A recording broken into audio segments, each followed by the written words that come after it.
مرحبا. وصفة اليوم كوكيز البرتقال من دون حليب ولا زبدة. وصفة سهلة ولذيذة، بتمنى تتابعوني للآخر لتشوفوا كل الخطوات لينجح معكن الكوكيز.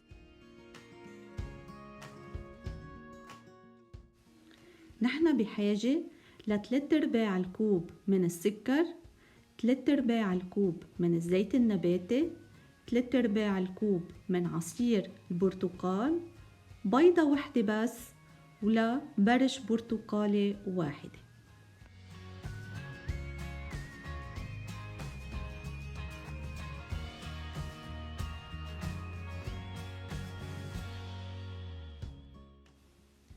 بحركن بواسطة شوكة بس لحتى دوب السكر.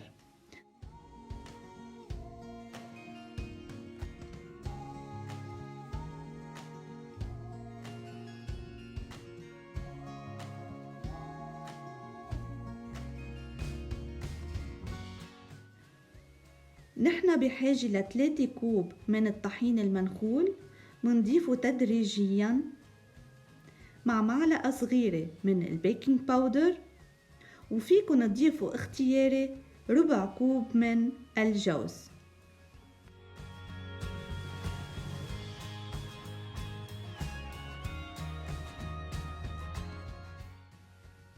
منقلب على مهل ومنستمر بإضافة الطحين والتقليب.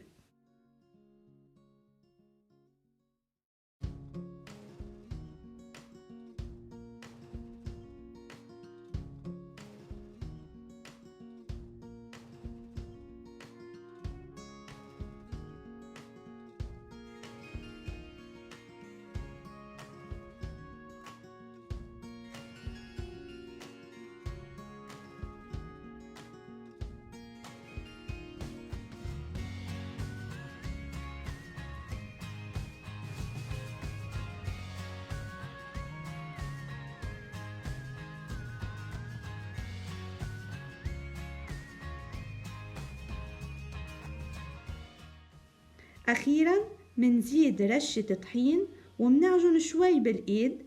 لازم تكون العجينة طرية وبنفس الوقت ما تدبق. من النصايح المهمة لنجاح الوصفة هي عدم الإكسار ولا التقليل بالعجن.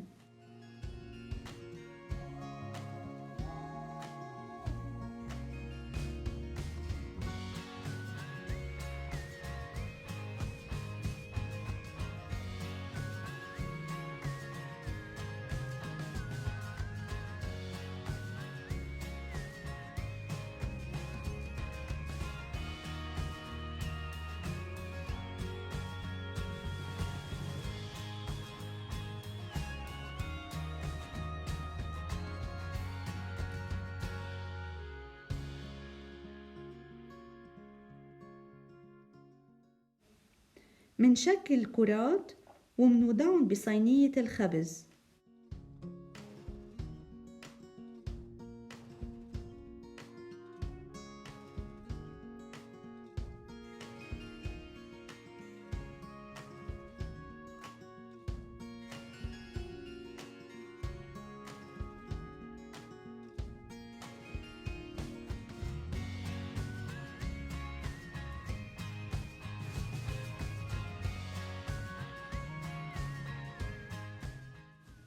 وبواسطة عصارة الليمون بنعمل هيدا الشكل الحلو بوسط العجينة.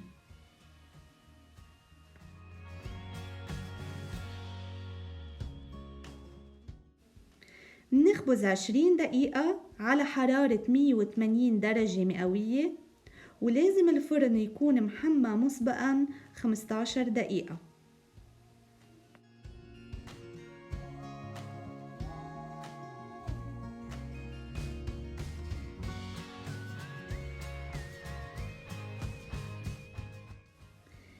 بشكر متابعتكن، ما تنسوا تشتركوا بالقناة وتعملوا لايك.